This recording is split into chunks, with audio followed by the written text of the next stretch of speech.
Understand the topic cloud seeding. Cloud seeding समझने से पहले हम समझते हैं how the clouds are formed. वैसे तो हम बचपन से ही जानते हैं कि क्लाउड्स कैसे बनते हैं, पर फिर भी एक बार देख लेते हैं। जो लार्ज वाटर बॉडीज़ होती हैं, वाटर बॉडीज़ जो हमारी लार्ज रहती हैं, इसके आसपास लैंड मास भी रहता है। तो जो सूरज की रोशनी, जो सन है हमारा, इसकी जब रोशनी इनके ऊपर पड़ती है तो वाटर बॉडीज़ से जो वाटर पार्टिकल्स हैं वो इवेपोरेशन स्टार्ट हो जाता है। तो सबसे पहले होता है इवेपोरेशन ऑफ वाटर पार्टिकल्स, और यहाँ से गर्म हवाएं आती हैं। हम जानते हैं कि जब एयर गर्म होती है तो उसकी जो डेंसिटी है वो बहुत कम हो जाती है और वो ऊपर की तरफ जाने लगती है। जैसे जैसे ये ऊपर जाती है वैसे वैसे टेम्परेचर क्या है, डाउन होता मिलता है हमें। देखिए, जैसे आप हिमालय पे जाएंगे तो आपको टेम्परेचर डाउन मिलेगा। क्यों? क्योंकि एक हाइट पे है, तो सर्टेन हाइट पे क्या है, टेम्परेचर डाउन होता है। जब टेम्परेचर डाउन होना शुरू हो जाता है तो ये वाटर्स जो इवेपोरेट हुए थे, ये क्या, ये वहाँ पे इवेपोरेशन के बाद कंडेंसेशन स्टार्ट होता है, और यही वाटर बॉडीज़ का जो इवेपोरेटेड पार्टिकल है ये क्लाउड फॉर्म कर देते हैं। Okay, clear. अब अंडरस्टैंड करते हैं व्हाट इज़ क्लाउड सीडिंग। तो क्लाउड सीडिंग देखिए कुछ नहीं है। Cloud seeding is basically a artificial rain. ये एक प्रोसेस है जिसमें हम आर्टिफिशियल रेन कराते हैं। अब देखिए, इसमें एक वर्ड आ रहा है सीडिंग। सीडिंग का मतलब क्या है कि हम क्लाउड के अंदर, क्लाउड सीडिंग मतलब क्लाउड के अंदर हम कुछ बीज डाल रहे हैं जिसकी वजह से रेन हो रहा है, आर्टिफिशियल रेन हो रहा है। तो दोस्तों, ये जो बीज है, जो सीडिंग है, ये कुछ और नहीं, कुछ हमारे केमिकल्स होते हैं जिनका हम यूज़ करके आर्टिफिशियल रेन कराते हैं। और इन केमिकल्स में देखें तो सबसे जो इम्पोर्टेंट केमिकल है वो है हमारा सिल्वर आयोडाइड। ठीक है, सिल्वर आयोडाइड। सेकंड हम यूज़ करते हैं पोटेशियम, पोटेशियम आयोडाइड। थर्ड हम कॉमन सॉल्ट भी यूज़ करते हैं। ओके, और फोर्थ हम यूज़ कर सकते हैं ड्राई आइस। तो ये ही वो सीड्स हैं या यही वो केमिकल्स हैं जिनके थ्रू हम आर्टिफिशियल रेन कराते हैं। आइए इस प्रोसेस को पूरा एक बार समझ लेते हैं। देखिए, इसमें होता क्या है कि जब हम आर्टिफिशियल, हमें रेन अगर कहीं पे कराना है तो वहाँ के जो बादल हैं, बादल में मॉइस्चर्स हैं आपके, पर ये मॉइस्चर होने के बाद भी ये बारिश यहाँ नहीं हो रही है। इसका रीज़न है कि जो मॉइस्चर है वो अभी इतना हैवी नहीं है कि वो ग्रेविटी की वजह से नीचे आए या बारिश हो पाए। ठीक है, तो इसी की डेंसिटी को बढ़ाने के लिए ग्रेविटेशनल पुल से ये नीचे आ जाए या ये आपस में जुड़ जाएं, उसके लिए हम क्या करते हैं, सीडिंग करते हैं, जो हमारा प्रोसेस है जिसमें हम आर्टिफिशियली इसमें केमिकल डालते हैं। सिल्वर आयोडाइड हो गया, कॉमन सॉल्ट हो गया, या ड्राई आइस हो गया।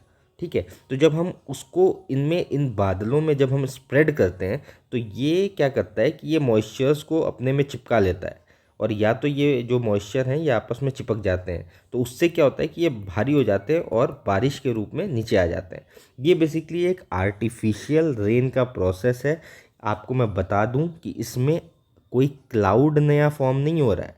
ये वही पार्टिकल्स हैं जो पार्टिकल्स ऑलरेडी इवेपोरेट होके बादल बने थे, पर ये बारिश इसलिए नहीं हो पा रही थी क्योंकि इनकी डेंसिटी अभी इतनी ज़्यादा मॉइस्चर्स की नहीं है कि ये एज अ रेन बारिश हो पाए। ठीक है, तो इसमें आपका कोई नया क्लाउड फॉर्म नहीं हो रहा है। तो ये चीज़ आपको समझने की बहुत ज़रूरत है कि इसमें क्लाउड नया फॉर्म नहीं हुआ है। इसमें वो ऑलरेडी वही क्लाउड है जो पहले था, बस उसकी एक, आप कह सकते हैं कि वो जो पार्टिकल्स थे, जो मॉइस्चर था वो बढ़ गया, तो उसकी वजह से बारिश हो गई।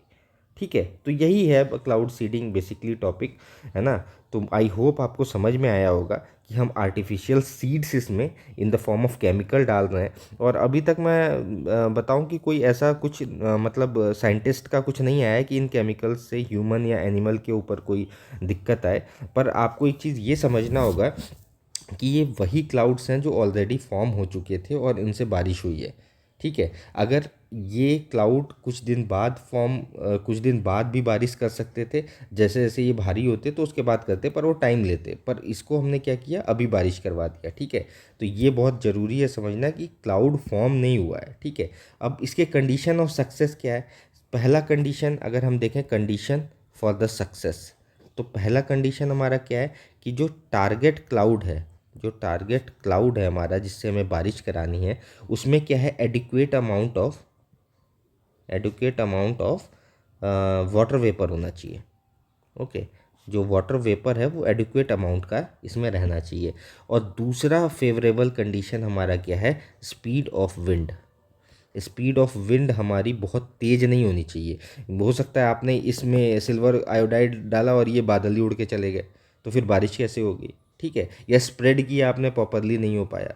तो स्पीड ऑफ विंड और टारगेट ऑफ एडिक्वेट जो क्लाउड है उसका वाटर वेपर, वो हमारा बहुत इंपॉर्टेंट है। अगर वाटर वेपर प्रॉपर नहीं है तो उसमें आप क्लाउड सीडिंग के बाद भी बारिश नहीं होगी। देखिए जो दिल्ली में क्लाउड सीडिंग हुई है उसका फेल होने का जो रीज़न है वो यही है कि जो उसका उसमें वाटर वेपर थे वो 15 से 20% ही वाटर वेपर थे, ठीक है।